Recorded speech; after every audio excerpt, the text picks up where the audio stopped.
Welcome to the Business Technology Podcast, where we simplify tech for business owners who don't have time to waste. I'm Scott. And I'm Alec. Every week, we break down practical tools, smart strategies, and real-world stories that help your business work better. Let's dive into today's episode. Passwords are like toothbrushes. You should not share them with anybody. And people should not share passwords, just like people should not share toothbrushes. This is correct. So let's talk about it.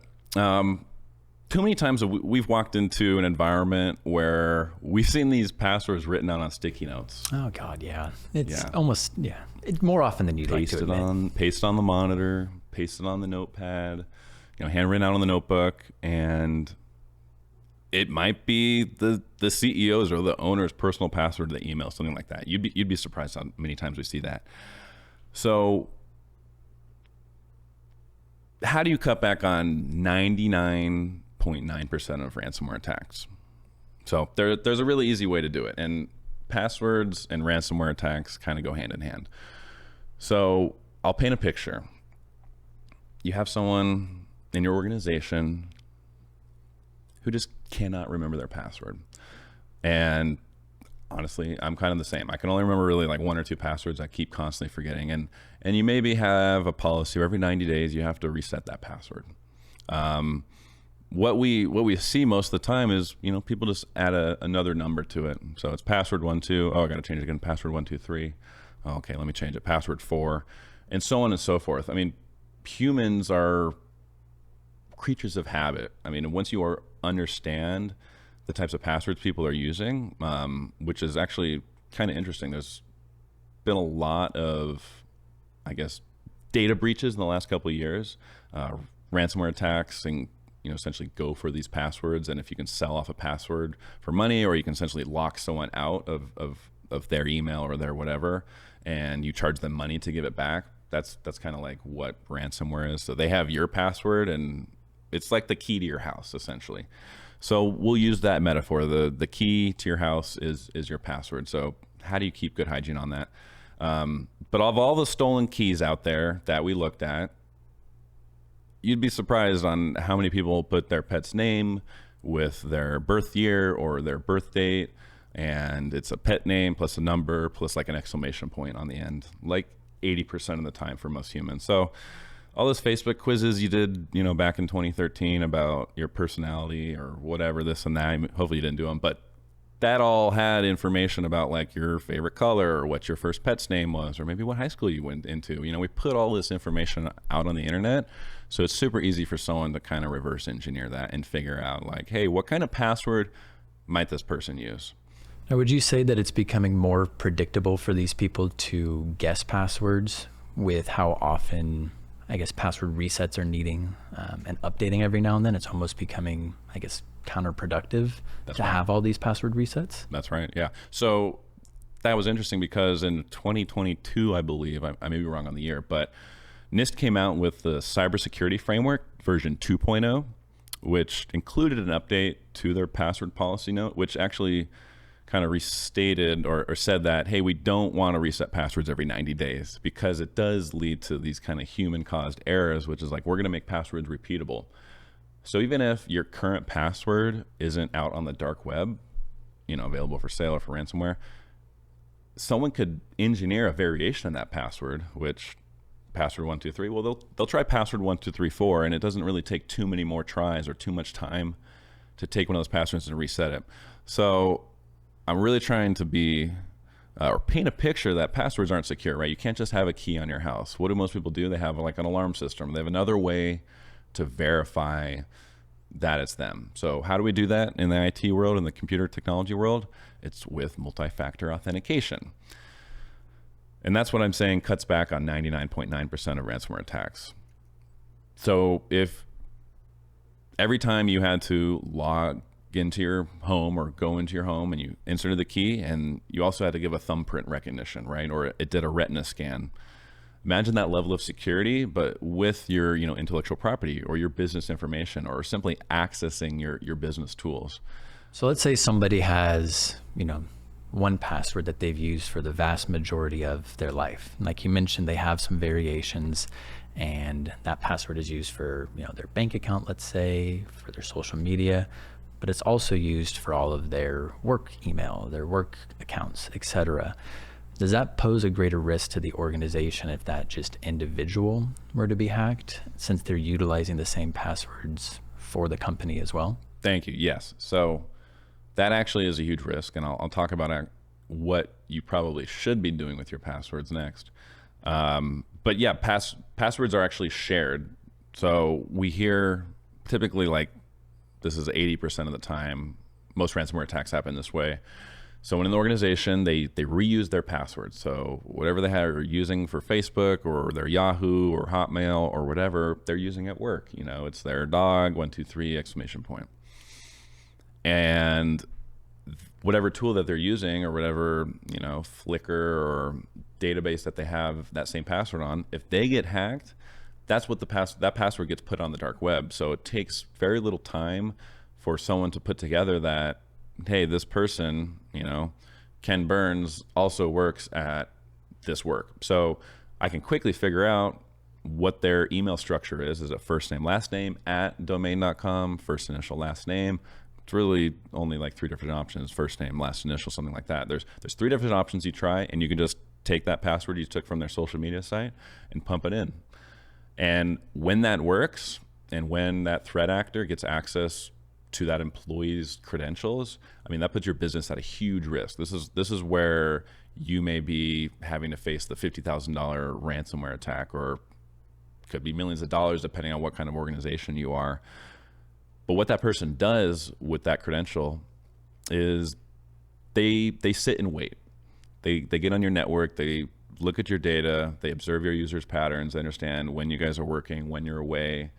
They're gonna look at your holiday schedule, because when you guys go away for the holiday break, that Monday you come back is when everything's gonna be locked down, right? They've planned it well enough in advance. They've executed everything in their power to know, so that they can get paid.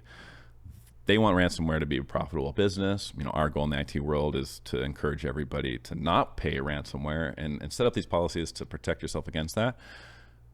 But that Monday morning where you show up to work and no one can log into their machine because there's a note sitting on every workstation saying, hey, you need to send 50,000 Bitcoin to a wallet before you can open up. We've seen a handful of businesses that would do that. At least I think a third of businesses have paid out ransomware based on what I've seen recently. So don't be that business. Don't be that company that's not using tools like multi-factor authentication. So for your employees, every time they log into their email or to their workstation, at least for the first time of the day, they should get prompted on their mobile device. And if they don't want to use their mobile device, they can be given like a hardware token or something that they can scan on their computer to help verify, like, hey, this is actually me. So multi-factor authentication is really safe when you use an actual dedicated tool, like, let's say, Duo, or use something like Microsoft's password tools and have it push through Microsoft Authenticator. That's going to be a lot more effective than doing something like a text code. So texting as multi-factor authentication could put you at a slight risk because someone can actually spoof your cell phone number. So I'll just quickly say that if you don't right now, call your mobile carrier and ask them to put a lock on any porting of your number. Interesting. So put a port lock on your number, and that way no one can authorize the number that you have being forwarded to a different device without showing up in store with ID. So that's just an important takeaway for everybody. Yeah, I guess that's this week's tech tip is call your carrier, get a port lock on. So one of the largest heists in Canadian history actually happened this way, where this Canadian guy was able to get a hold of, I don't know if it's Verizon or T-Mobile, but was able to say, hey, I need a new SIM card. Can you activate this? I got a new device. And was able to kind of socially engineer, say, hey, I'm this guy in Florida who he wanted access to that Bitcoin wallet, and was able to get the multi-factor authentication text to that new device. So with the password that he had somehow gained access to, because maybe it was the pet's name, or he was able to socially engineer it, or it was out there on the dark web, he was able to log into their Coinbase account and transfer something like $32 million to a different one. So, I mean, I think they eventually got caught, but that's just a highlight. Texting is not foolproof, but having multi-factor authentication tools like the Authenticator app or Duo is what we've personally also used. That's going to put you in a lot better position to make sure that it's that device that's in that user's hand is accessing the machine. And you can even take it up a notch by using Windows Hello.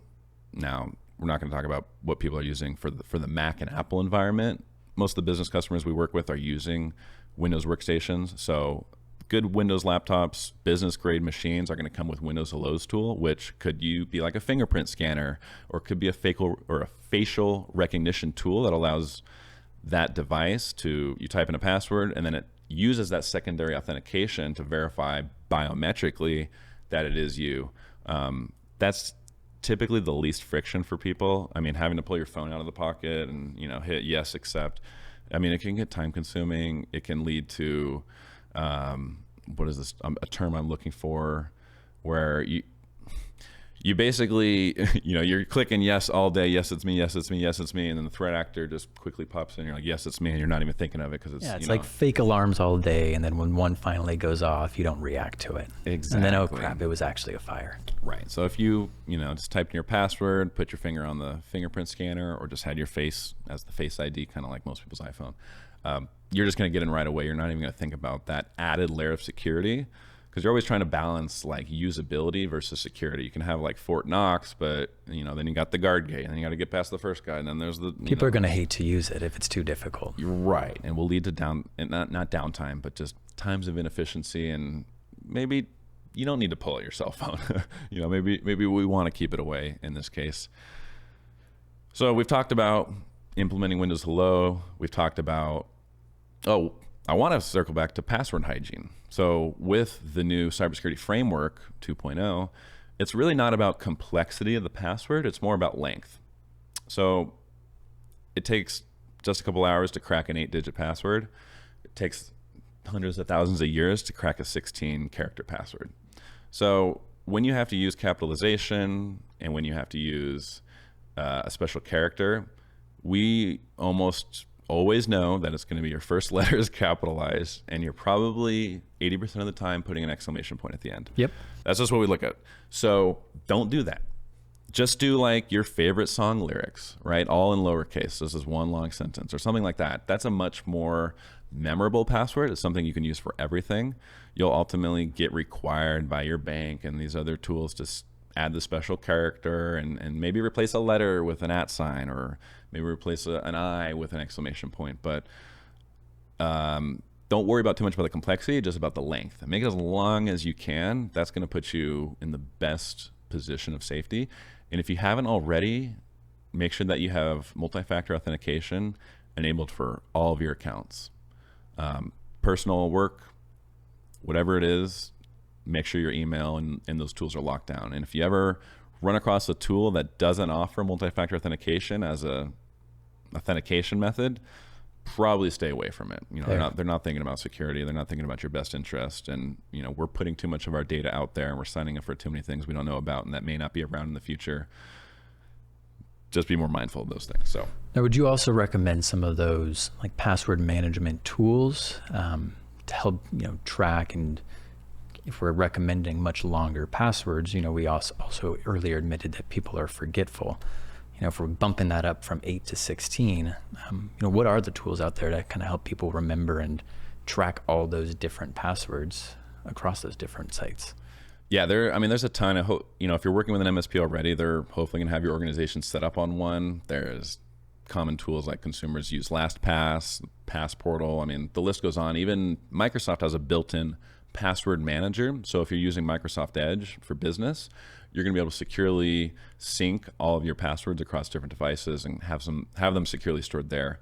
But for organizations who have departments and different departments needing access to those shared passwords, you'll want to look at, any password tool should be able to pull this off, where you can set up different organization departments and permission levels, and these people need access to this password if it's a shared password.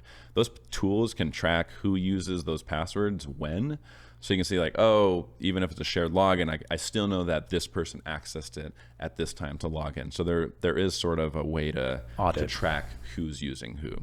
So yeah, I would say there's not a best password manager. Just use a password manager. Something's better than nothing. Don't write it down on a notebook unless maybe you're putting that in a locked safe and only 1 or 2 people know Sure. the password. But don't leave that out, because that's really easy for someone to walk in your building, act like they're on, just regular business, or they're on good terms, but they actually may be looking to do harm to your business and be a threat actor. I hope that's not the case, but use a password manager. Even like using your iPhone to save your passwords at the bare minimum will kind of do that already. But just do not write them down if we're going to have any takeaway, and make them long. Don't worry about complexity. And if you haven't changed your passwords like this year, go change them. It's a good time to do it every once in a while, not too often where you're going to forget. But for the sake of your business, for the sake of your personal accounts, just go ahead and give that an update. Go think about your favorite song and put that lyric in there, and just kind of make that your new password that you commit to. And don't forget to call your carrier. Oh, for port locking. Yeah. Thank you for that. You're welcome. So that's it for today's episode of the Business Technology Podcast. Our goal is simple: to be your go-to resource for all things business technology. If you have any questions, leave them in the comments. You can also find us on Apple Podcasts, Spotify, and YouTube. If you'd like more information about ITS, you can find us on Instagram at ITS Telecom, or you can find us on LinkedIn at Integrated Telemanagement Services. Both are linked in the show notes. Thanks for listening, and we'll catch you on a later episode.